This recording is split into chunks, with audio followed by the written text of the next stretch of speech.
Happy Friday. Okay. A lot happening in the world. I don't have to tell all of you. Just a couple of notes for you all at the top. This morning we learned the unemployment rate is 4.2%, down by a historic 2 full percentage points since President Biden took office. Prior to the American Rescue Plan, CBO estimated that the U.S. would not have a 4.2% unemployment rate until the end of 2024. So this gives you that chart just to give you a sense of exactly what the CBO projections were and how much more quickly we moved to that unemployment rate. After the Great Recession, it took 9 years for the United States to reach a 4.2% unemployment rate, just to give you a sense. The unemployment rate is dropping even more, even as more people are reentering the workforce and looking for jobs. That's good news. There's no doubt that the Biden economic agenda is getting people back to work. In November, we added an additional 210,000 jobs for a total of 6 million jobs in the first 10 full months of the president's administration. That is a record for a new president. Wages are also up, and thanks to the American Rescue Plan, the president and congressional Democrats delivered significant tax cuts for families raising kids. On average, Americans have about $100 more in their pockets each month than they did last year, even accounting for higher prices. The United States is the only leading economy in the world where household income and the economy are stronger than they were before the pandemic. And our COVID strategy is allowing millions of workers to find jobs and ensuring our country can weather any challenges without shutting down our businesses or our schools. We know, though, there is more work to do, and the historic Build Back Better Act will cut costs that American families have struggled with for years, create more jobs, and continue growing our economy. Just some notes on the week ahead for all of you. On Sunday, the President and the First Lady will return from Camp David to host the Kennedy Center Honorees Reception, where they will be joined by the Vice President and Second Gentleman. They will then attend the 44th Kennedy Center Honors. On Monday, the President will deliver remarks on how his Build Back Better Act will lower the cost of prescription drugs for millions of Americans by finally letting Medicare negotiate drug prices, imposing a tax penalty if drug companies increase their prices faster than inflation, putting a cap on how much seniors and people with disabilities have to pay for drugs, and lower insulin prices so that Americans with diabetes don't pay more than $35 per month for their insulin. The President thinks it's absolutely unacceptable that the American people are forced to pay the highest prices for prescription drugs in the entire world, 2 to 3 times as much as other developed countries. And this is an example of how Build Back Better will reduce many of the biggest costs families face.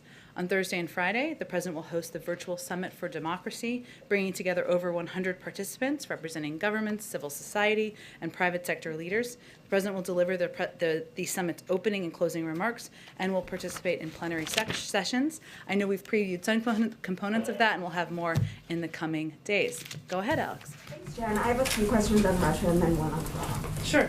So today, Putin's foreign affairs advisor told reporters that arrangements have been made for a Putin-Biden call in the coming days. Can you tell us anything about that? Will there be a call with Zelensky as well? And then can you clarify what the president meant when he said earlier he was putting together a, quote, comprehensive and meaningful set of initiatives to deter Putin? And then one more on that. Does the administration think that Ukraine needs to do anything more than it's doing to deter Russia? Should there be concessions from Ukraine? Well, let me start with the second one first, and then I'll try to make sure I cover all of them. First, I can't, of course, speak to Russian intentions. I think you've heard us and Secretary of State Blinken express growing concerns about what we're seeing on the border of Russia and Ukraine. He has been in Europe this week consulting with our partners, European partners, and we have also been consulting at the same time closely with Congress. And we want to make sure that we are prepared. We know what President Putin has done in the past. We see that he is putting in place the capacity to take action in short order, and should he decide to invade, that is why we want to be prepared and in an area we have expressed serious concern about. So what he means by a group of us, a package is there's a range of tools at our disposal. Of course, economic sanctions are an option, but we are going to do that in coordination with our European partners, with Congress. Those consultations have been ongoing, and we just want to be prepared. As it relates to the potential for a call, we have been engaged in the possibility of that. If and when we have that finalized, we will make that. We will make you all aware of that. As you know, the president is somebody who believes in leader-to-leader diplomacy. It certainly would be an opportunity to discuss our serious concerns about the bellicose rhetoric about the military buildup that we're seeing on the border of Ukraine. Go ahead. You had another question. On Ukraine. Yes. Does the administration think that Ukraine should be offering anything more to Russia to try to deter some of that bellicose rhetoric, the actions that we've seen? Well, I think we are not the only country who feels that the onus is really on Russia to reduce their bellicose rhetoric, to make some changes as it relates to the buildup of military troops that we see at the border, and the onus is really on them. Iran. The Iran talks have not been going well. There are reports that the Western negotiators told the Iran negotiators their opening proposals were, quote, unserious. So will those talks continue as planned? Is the administration still hopeful for a diplomatic approach? We are always hopeful for a diplomatic approach. That's always the best option. The seventh round of talks did end today in Vienna. Special Envoy Malley and his interagency team are returning to Washington now. The new Iranian administration did not come to Vienna with constructive proposals. The first 6 rounds of negotiations made progress, finding creative compromise solutions to many of the hardest issues that were difficult for all sides. Iran's approach this week was not, unfortunately, to try to resolve the remaining issues. And even more importantly, Iran started this new round of negotiations with a new round of nuclear provocations, as reported by the IAEA on Wednesday, and they've still failed to reach an understanding with the IAEA to restore the cooperation and transparency they have degraded in recent months. We know why we're here. The previous administrations decided to withdraw from the JCPOA. That's led to a dramatic and unprecedented expansion of Iran's nuclear program. This cannot continue. And the president continues to believe that there is a better alternative. He's committed to returning the United States to compliance with the JCPOA and staying in compliance so long as Iran does the same. He means it. If Iran is equally committed, a solution is at hand. But we did not see that from them this week. Go ahead. Thanks, Jen. First, just clarifying what you said on Ukraine there. So it's fair to say that the White House is preparing for the possibility that Russia might invade. Well, we can't predict from here what President Putin's calculus is or what the Russians' calculus is. We saw what they did in 2014. We've seen what they're doing on the border, and we're going to consult with our allies and partners and Congress here to be prepared for a range of options. I want to switch gears totally to a statement from Senator Manchin last night. He voted against a Republican amendment to zero out funding for the vaccine mandate, but then he put out a statement saying that he would actually support that idea in the coming weeks. What's your reaction to Manchin saying that he's against the president's mandate that much? Well, one, it's vax or test, and obviously that is something we feel we have every authority to do based on a 50-year-old law that Congress put into place 50 years ago. We simply disagree. We disagree based on what we feel is a preponderance of evidence of the effectiveness of requirements, vaccinating or testing. You look at the private sector, there are a range of companies, airlines, hospital associations who have implemented these types of requirements effectively. We are the largest employer, the United States government, in this country. We have implemented requirements, and we have seen 96.5% compliance, something we're going to continue to build on.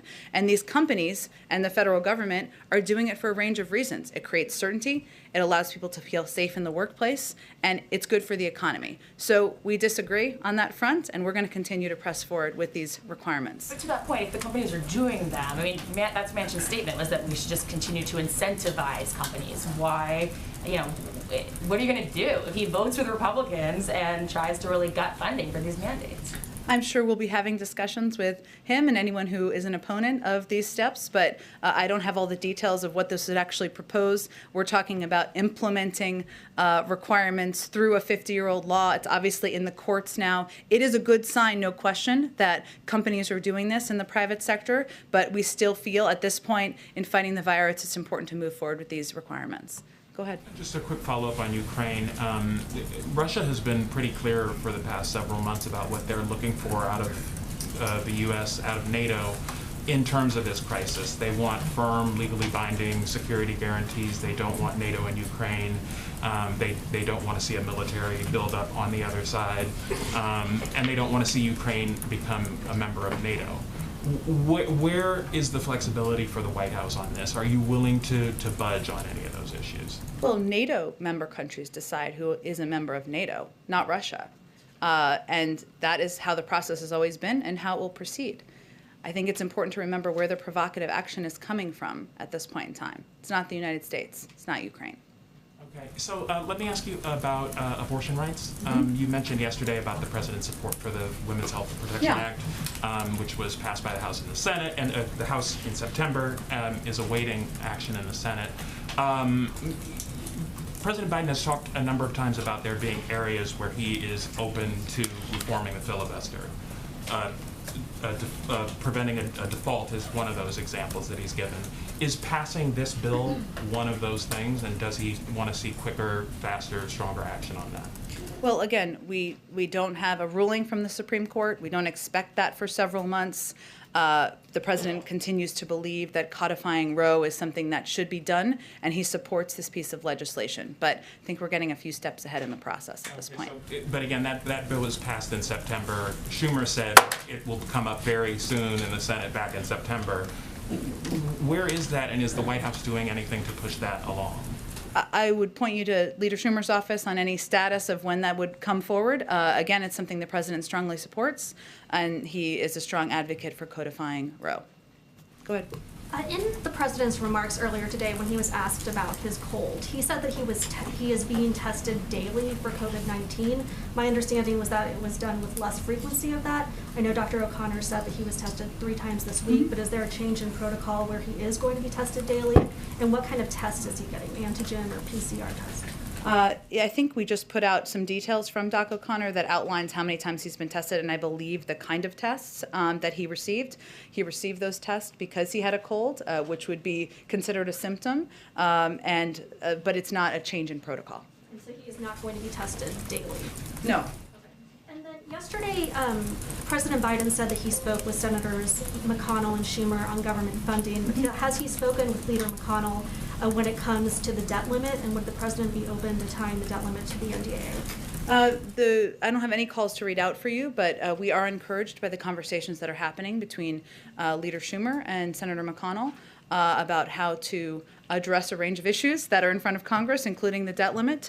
And beyond that, we don't have any update from here. Go ahead. Thanks, Jen.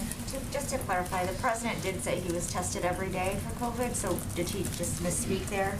Well, I think, Weijia, I would point you to the transparent note we put out from the doctor to all of you that outlines how many times he was tested and exactly what he was tested for. Okay, and then shifting to the new travel policy that goes into effect on Monday. The burden is on airline workers to verify test results to make sure they're negative. Is the administration doing anything to help train them so they know how to do that and so that they can spot fraudulent results, for example?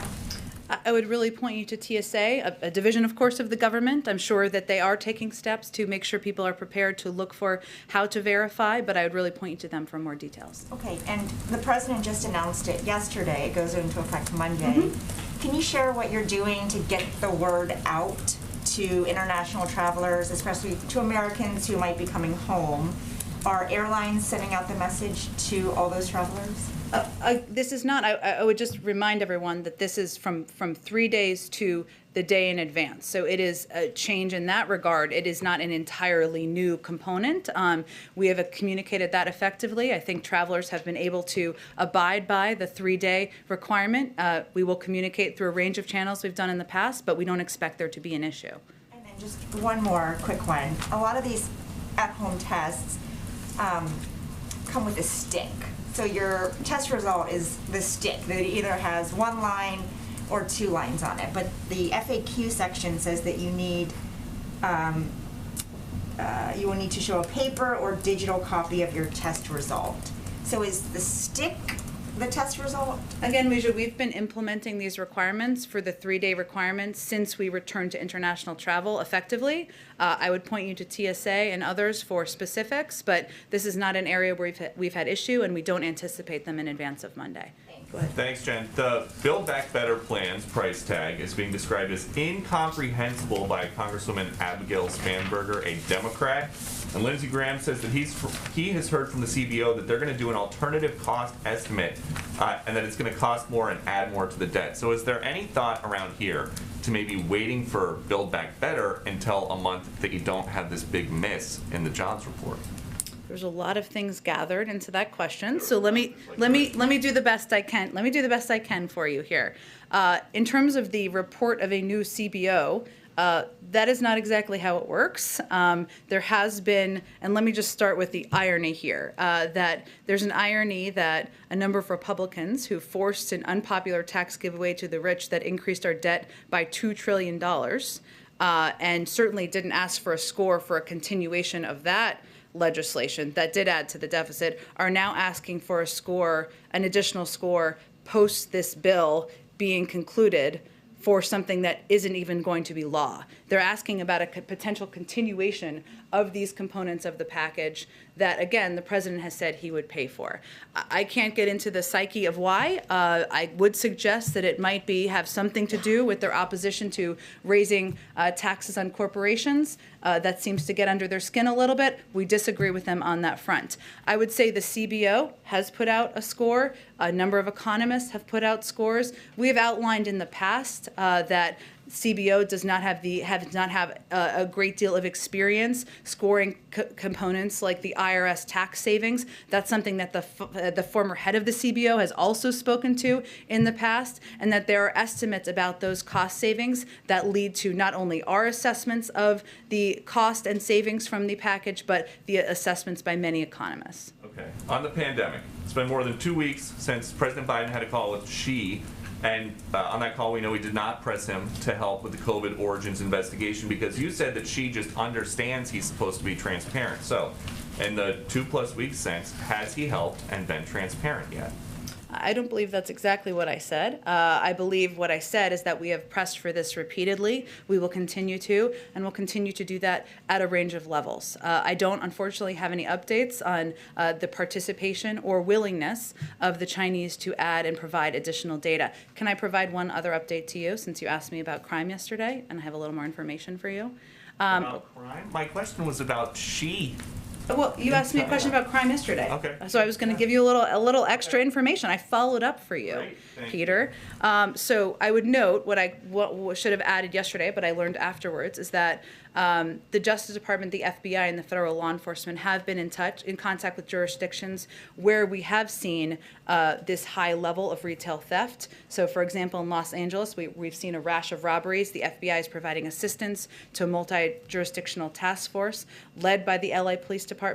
I'd also note that on top of that, the Department of Justice announced last week that San Francisco, where a number of high-profile retail thefts have happened, will get money to hire 50 more police officers through the COPS program that the president has championed. That came as part of nearly $150 million in similar grants nationwide. So just a few updates for you. Thank you for that. We will include that in our I look coverage. forward to seeing it on Fox later today. It's on Fox right now, I Okay, think. I bet it is. One more topic to follow up on some of the questions from earlier. The president was hoarse and coughing today. A lot of people in the workforce are encouraged not to go to work if they are exhibiting those symptoms, even if they are fully vaccinated. So are the rules different for the president? The president, again, was tested, as we put out in a transparent piece of information from his doctor, where he received a response quickly from that test, enabling him to proceed. People also he had a cold, which is what you know from the information put out by the doctor. But as you know from your own experience, it is possible to test negative several times before there's a positive test. So is there any concern about having him at work while he's got these symptoms, even if he is showing negative I can tests? assure you that the president follows every protocol. He wants to keep everyone's safe in the White House, and that's why obviously we consult with the doctor and we put out that information to make it available to all of you. Go ahead. If I can ask you about the announcement the president made yesterday. Right now, some European countries are subsidizing the testing process overseas. The decision was announced here that that the government would be having Americans submit to insurance for reimbursement. Why that decision and not follow what's been a successful path for a lot of European countries, which is the subsidizing of those tests? Well, I would note first, Peter, that the announcement made yesterday builds on the steps we have taken to date, which includes ensuring there are 8 FDA-approved tests available out in the market, home tests. There were none available at the beginning. There were half that number available just a few months ago. We've also quadrupled the size of our testing program and capacity just since this summer. We've also invested billions of dollars here in the testing market. That market here includes reliable tests that meet the FDA's gold standard. Some of those tests might not meet that standard, and that's what we think the American people expect and deserve. We also want to ensure the testing market continues scaling up and remains competitive and innovative. We believe this will help drive down costs. So our view is we want to, and we share the objective with others, we want to make them more accessible. We want to lower the costs of tests. We also announced that we're going to be donating 50 million tests to rural and community health centers. That's what we're trying to achieve here, and we feel this builds on the steps we've already taken to date. But we have different tests, we have different market approaches here, and we're going to continue to build on what we're doing here in the United States. The president, in his remarks earlier today, said talking about progress is not enough if Americans aren't seeing it, aren't effectively feeling it in their everyday lives. Why do you think that is that Americans aren't feeling it yet? Is that a policy issue? Is it a messaging issue? What's the disconnect? Well, I've answered versions of this questions before, but we feel here that COVID still has an overlaying impact on people and how they're seeing things day to day for good reason. People's lives don't look like they did a few years ago. You're worried about going to work. You're worried about your kids getting sick. You're worried about whether you're going to be safe in a restaurant or going to a concert. That impacts how people feel about how they're experiencing the economy. And there's no question, as much as we're seeing encouraging economic data, data doesn't move people. I can tell you that as a communicator. Their experiences in their daily lives move people. So he's going to be out there talking about how his plans will lower their costs, make their lives better, and hopefully that will give people a bridge to what he's trying to achieve here. 2 last little thoughts, just following up on the questions about his health. Obviously, like everybody else, we wish that he will get well soon. The question, though, is given the fact that he has a cold right now, are there any things that are being done differently? Have meetings been scaled back? Is he doing something separately, or is everything continue as planned given the test? It's continuing as planned. He's taking some over-the-counter cold medication and probably some cough drops and some tea, but otherwise he's proceeding with his schedule. And then just to finally, to punctuate that very quickly, just for clarity, you said earlier that the reason he had these tests was because he was showing symptoms. So he gets tested, though, when he's not showing symptoms, correct? Yes, on a regular basis, not as frequently, and even cold symptoms. So 3 times this week was because he was showing symptoms. Correct. On other weeks, it would be less than the 3 times Yes, this exactly, week. Okay. exactly. Thank you for the clarification. Go ahead. Back on the new requirement for international travel Yeah. to the United States, what gives you confidence that it won't be an issue or a problem for travelers coming to the United States having to get a test one day before boarding their flights? Are you confident that there's going to be enough supply, accessibility for every traveler who wants to come here everywhere in the world? Well, there have been some exemptions announced by the State Department where tests are not as readily available. So we look at all of the factors here, Steve, and we're not trying to make it more difficult for people to return home. We're trying to take every step to protect the American public. There have already been these requirements in place for 3 days. So yes, it is a difference, but people who have traveled have adjusted to that requirement, and this is just narrowing that requirement. So the requirement takes effect Monday. What is your advice right now to Americans who are watching or listening to this? They have only a few days left. What should they do? Americans who are here or Americans who are abroad and tuned into this briefing online? Sure, no, I just wanted to make sure I understood. Right. A day in advance of their international flight, they should get a test, as opposed to 3 days in advance. That's the difference. Go ahead, Sabrina. Thank you, Jen. A number of cities, including New York, LA, San Francisco, require proof of vaccination to access indoor dining, bars, and other non-essential businesses. Given the new variant, does the administration believe that more cities and localities should enact similar proof of vaccination requirements?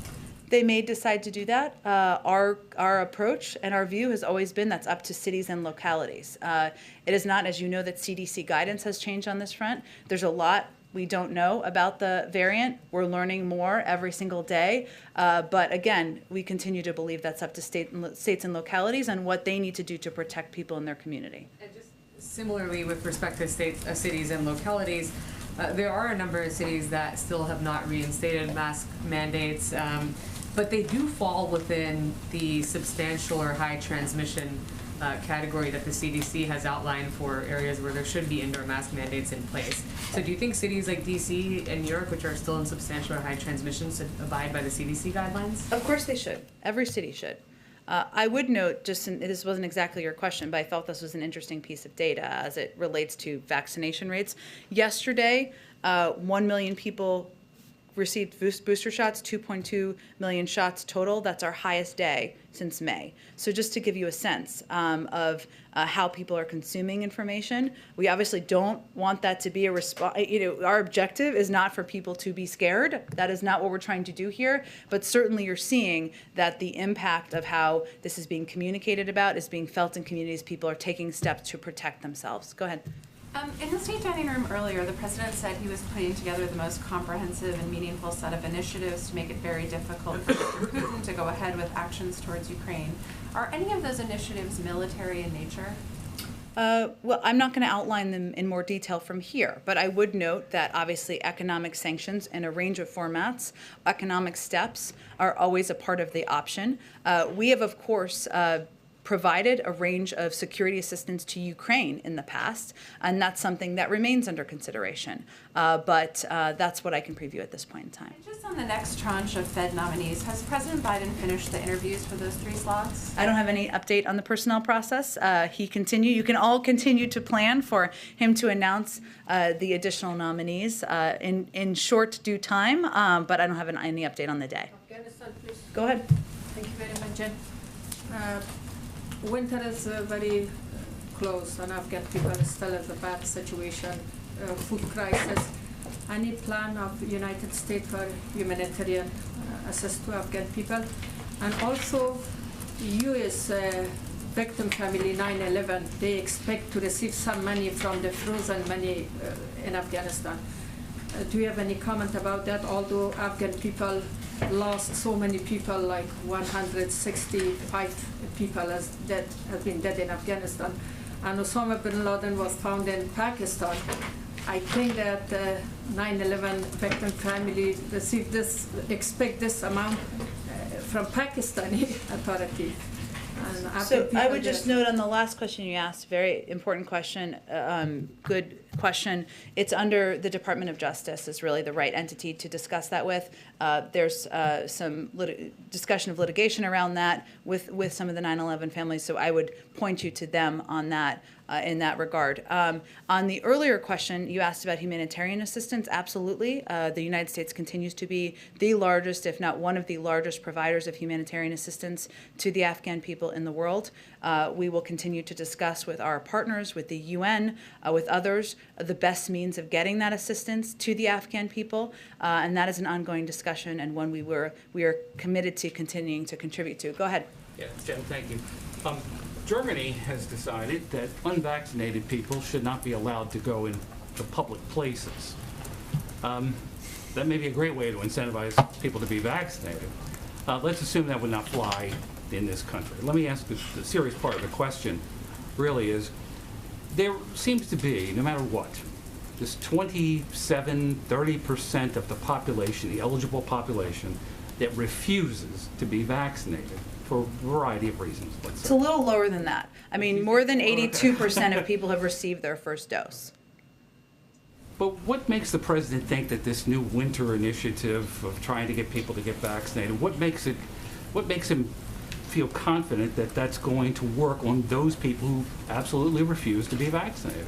Well, first, we know what works. I would remind you that almost a year ago, only about 30% of eligible adults in this country felt open to getting vaccinated. Now we're more than 82% have received at least one dose. That is clearly not on partisan lines, because you know how divided our country can be. Those are people who took a step to protect themselves, to protect their neighbors, to protect their loved ones. I'd also note that I just gave you some data on the vaccination rate from just yesterday, the highest we have seen since May. And we know that vaccinations are what can save lives, but also it's important to continue to build our testing and masking capacity. That's what we also announced yesterday. So I would just say we know what works. We also know what's standing in the way. And you're right, there are things that we can't change for reasons I will never begin to understand.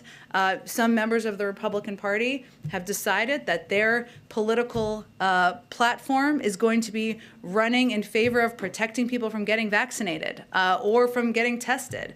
That's why some people tried to shut down the government. As crazy as that sounds, people hear that. They hear misinformation traveling on social media. Those are all entities we're fighting. But you're right, there are some forces against us. The president throw up his hands. Never. You can't do that as president. Go ahead. Just a real quick clarification. The letter that you all sent out from the president's Yeah. does not indicate whether the COVID test was a PCR test or Okay, an antigen fair. test. I will If get you the could- clarification from him, absolutely. Right. I read it too quickly up here. Yes. It's important given the difference in Sure. accuracy. For Understood. That's all. Thank you. Okay, sounds great. Go ahead. Thank you, Jen. My question is about the travel restrictions, and right now the African people still very concerned about these restrictions because of that there is a little chaos in the continent because many countries are closing their borders and people are not traveling as usual. And many people in Africa still have problem to really understand the real reasons behind those travel restrictions. So, and why it's still in place. You have said in the past that there is no political reasons behind this decision.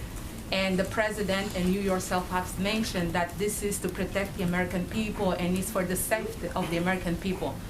But if this was really about the safety of the American people, why some countries in Europe and even Canada that has the variant are not included on this travel restriction list? And even African countries that doesn't have the variant are on the list. So how do you explain to the African people who are watching you right now that there is no political reasons behind, even though it looks like there is?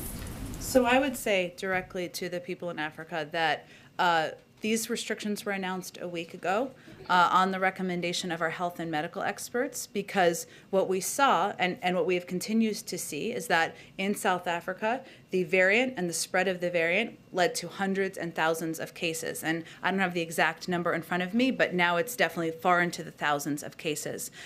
We also put the restrictions were recommended by our health and medical experts for neighboring countries. These steps were taken in order to slow the spread of the variant and to give our medical experts here more time to assess this variant and more time to assess what we needed to do to protect people in the United States. At the same time, we have been donating not only vaccines, but know-how and expertise to South Africa, to neighboring countries, and we've been in touch with officials there on a daily basis as we help to work to address this variant and this virus. And we are assessing on a daily basis what is needed, whether it's adding additional restrictions or removing restrictions. So that's what I would say. Go ahead. I think I have to keep going. I'm sorry, I have to keep going because we're going to run out of time. Okay, last one. Yes. We have seen President Biden in the past strongly defend the South African people from the apartheid regime when he was in Congress. And not only that, even normally he used to advocate for the rights of the African people. Does the mind of President Biden change over the time towards the Africans? Absolutely not. What we're trying to do here is work in partnership to address a variant and address a virus. And we are in touch on a daily basis with leaders there, with health officials there, about everything we can do to be a partner in that effort. At the same time, the president needs to take steps to err on the side of protecting the American people from the spread of a variant we knew little about and we're learning more about on a daily basis. Go ahead. Thanks. Apple alerted U.S. diplomats that their iPhones have been hacked in recent months by spyware from the NSO group. This is the first confirmed cases of the Pegasus software being used to target American officials. I'm wondering if the administration has any comment on that. I have seen this particular report, and I'm not sure if the State Department will have more to say about it. They may. We have been acutely concerned that commercial spyware, like NSO Group software, poses a serious counterintelligence and security risk to U.S. personnel, which is one of the reasons why this administration has placed several companies involved in the development and proliferation of these tools on the Department of Commerce's entity list.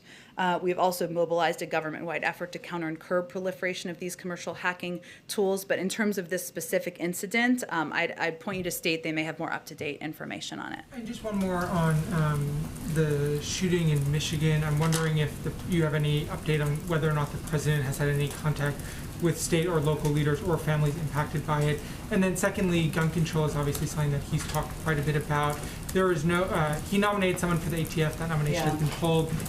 Should we expect someone else to be nominated for the role, or any more of a focus from the president on gun control, given what happened this week? Well, absolutely. I mean, gun safety is something that has been a core issue for the president for decades. As you know, and you've heard me say from here before, he led the effort to pass the assault weapons ban, to get the Brady Bill passed and background checks. And even since he's come into office in April, he announced a set of actions to reduce gun violence, including reining in the proliferation of ghost guns, an issue that ghost guns are something that has really been a rising contributor to violent crime, to crimes out there, and to gun violence. Better regulating stabilizing braces and encouraging states to adopt red flags through the Justice Department, issuance of model legislation. And in June, he announced a comprehensive plan to reduce gun crime. The fact is there are 3 bills right now that have passed the House. The Violence Against Women Act, which includes provisions to keep more guns out of the hands of abusers, the bill to require background checks for all gun sales, and also Build Back Better, which includes a historic proposal to invest $5 billion in evidence-based community violence interventions. So this is central. He will continue fighting for this, and he will continue to look at what steps can be taken through executive action as well. But this will continue to be a cause for the president. On your other question, I will check. I don't have any calls at this point to read out. I will check and see if there's any update to that. Go ahead. Back to the travel restrictions. Once these restrictions are in place, it seems like it can often be pretty hard for them to go away. India had a travel ban for months and months and months. The UK had a travel ban for like a year. So are there specific metrics that the White House is looking for to decide, okay, let's let these people travel here again? Especially given that it's here. There's community spread in the United States. And there are tens of thousands of cases in South Africa, and there are a half a dozen we're aware of here in the United States. That will grow and increase. I would refute one notion. We can make the decision based on the health and medical experts, and they're meeting on a daily basis, to roll back any restrictions. There are some, as you have said, that have been in the place for weeks or months for a reason, right? And if there had been a recommendation to roll those back sooner, we would have abided by those recommendations. So this is being evaluated on a daily basis with our health and medical experts and team. We really rely on them for their assessment of when it is appropriate and the right and a science-based decision to do exactly that. And do you know if there are any particular metrics that they use for those decisions? There are, but I would really point you to the health and medical experts to speak to that more effectively. Go ahead. Just following up on the Afghanistan question, you mentioned ongoing discussions. Given the level of crisis that's happening there and how it's worsening, is there something more specific that you guys are asking for? A deadline? Will the president entertain lifting some of the sanctions? Can you get a little more specific on what? Well, what I was trying to get at is that one of the challenges in Afghanistan, I think you can agree on this, is the logistics of getting humanitarian assistance around to different communities. And that's one of the areas we've been discussing. So that's what I was getting at. We have provided a enormous amount of humanitarian assistance, and we will continue to. And that is something that others of our partners are as well. But we also recognize the logistical challenges. That's something we've been discussing. So that's what I was referring to. What about the sanctions? Is there any entertainment of lifting some of the sanctions? There hasn't been a change to that. I would point you to the State Department. Tom West obviously had some discussions with the Taliban, but our policy on that has not changed that I'm aware of. Go ahead. The national debt is now over $29 trillion. That's more than double a decade ago when then Vice President Biden went across the street and led discussions with lawmakers at the Blair House. You said that he's encouraged that Leader Schumer and Leader McConnell are discussing this issue, but does he want any direct engagement himself? Do you see any sort of scenario where the president tries to strike some sort of grand bargain like President Obama and John Boehner tried to attempt a decade ago? I think you're combining a few things there, so let me do my best here. One, the debt limit is about paying the bills that are already due, right? And so our proposal, our preference is always to do that through regular order and just raise the debt limit to ensure that we are protecting the full faith and credit of the United States government. As it relates to what the debt looks like, we agree. That's why the president was opposed to the $2 trillion in tax cuts for the highest income that contributed to a portion of that. That's why Build Back Better is entirely paid for by asking corporations and highest income Americans to pay more. So the debt limit, I would say, is, the president is encouraged by the conversations between Leader Schumer and Senator McConnell. And what his hope is that we can, through regular order, raise the debt limit, as has been done 81 times in the past, so we don't play around with the full faith and credit of the United States. Go ahead. Thanks, Jen. There's reporting on an alleged Chinese submarine in the Taiwan Strait. Has the president been briefed on that? Is he concerned about it potentially escalating into an unintended conflict?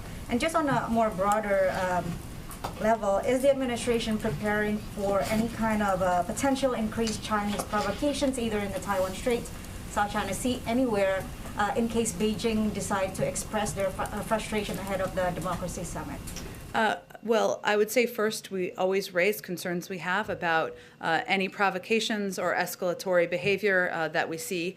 I have not seen this exact report, so let me check with our national security team and see if there's more that we can get back to all of you. Go ahead. Just to double check some more reporting that the president is pursuing or planning an in-person summit between the U.S. and ASEAN leaders in January. Can you confirm that? I'm not tracking that plan, but I will check and see. Where was that supposed to be? I think it was reported by some Asian media, including Japan. Oh, got it. Okay, the ASEAN Summit. I will get you and see if there's more details on that. Go ahead. Jen, you've been clear going back until at least September every time I ask about the administration's position on the Uyghur Forced Labor Prevention Act. You've said numerous times that the president doesn't have a position. There's new reporting in the Washington Post that in October, the Deputy Secretary of State was telling lawmakers to slow the bill down. So is the administration on the same page?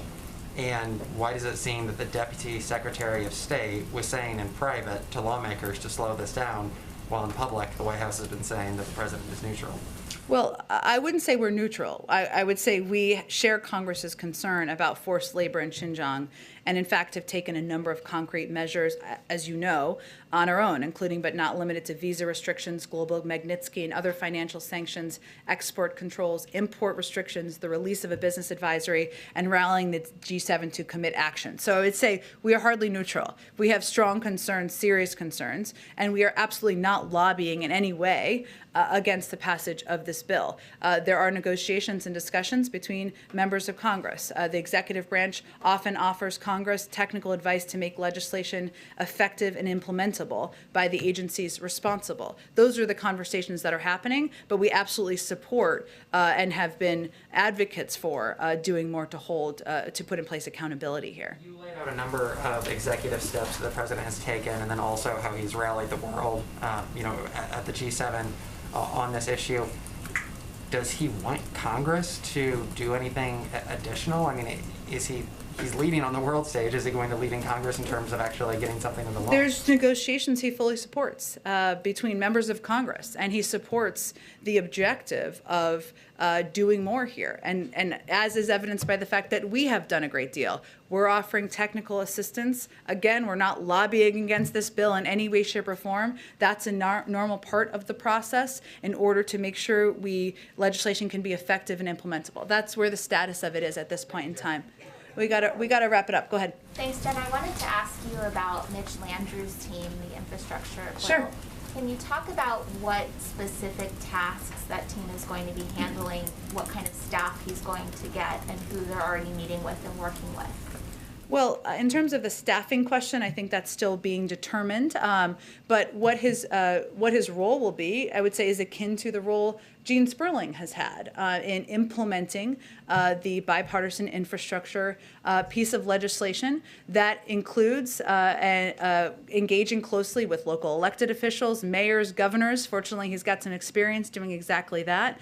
It includes working closely with agencies, and he has this group of agency leaders he meets with on a regular basis to talk about what their plans are for implementation. So it includes overseeing all of those components to make sure this piece of legislation is effectively implemented and is done so with eliminating waste, fraud, and abuse. Talk about, you mentioned mayors and governors that he's working with. A lot of this money through grants is going to end up with those local officials who have to distribute it in whatever way they're going to.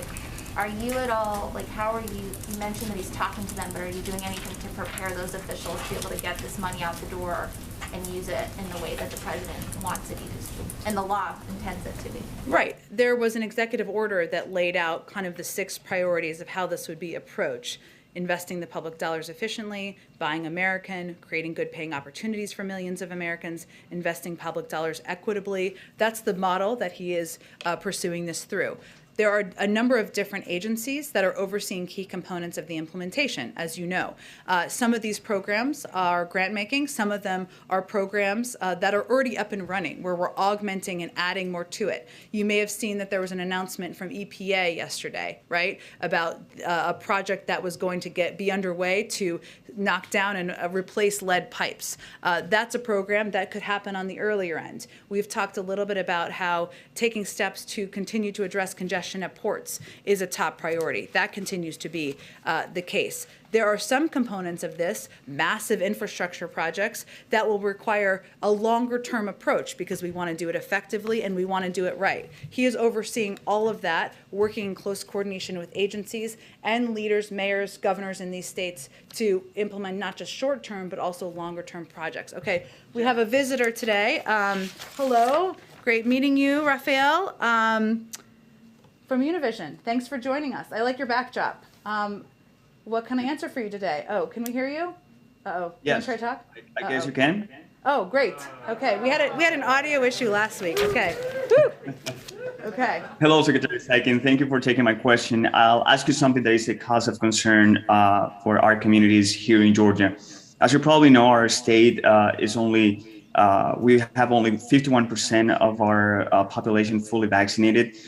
And we even have counties where only 20% of our residents are vaccinated. Yesterday, Dr. Cameron Webb from the White House COVID-19 response team told me that states like Georgia are potentially some of the most vulnerable ones to the new variant. Nevertheless, our Governor Brian Kemp has been laser focused on fighting federal vaccine requirements, calling them unlawful and unconstitutional. And as cases of Omicron variant increase in the U.S., and with Georgia as one of the most vulnerable states, I would like to know what's the White House's message to Governor Kemp. Well, I would say our message to Governor Kemp is if you're not going to be a part of protecting the people of Georgia, ensuring that they can take steps to save their own lives, save their neighbors' lives and their children's, then you should get out of the way. Because businesses are implementing steps across the country, including in Georgia, to put in place vaccine or testing requirements. Hospital associations are, universities are, and people, and what we've seen as one of the biggest barriers, and this is something we can do from the federal government, is access. So our hope is that we can continue to work in a nonpartisan way with health officials in Georgia, as we do across the country, to increase and expand access to not just testing, but also vaccination. That's something that we announced that we're going to take additional steps on yesterday, and we're looking forward to building on. Thank you very much. Everybody have a great weekend. I'm sorry we got to wrap it up. More to come on Monday. Thanks, everyone. Thank you, Jen.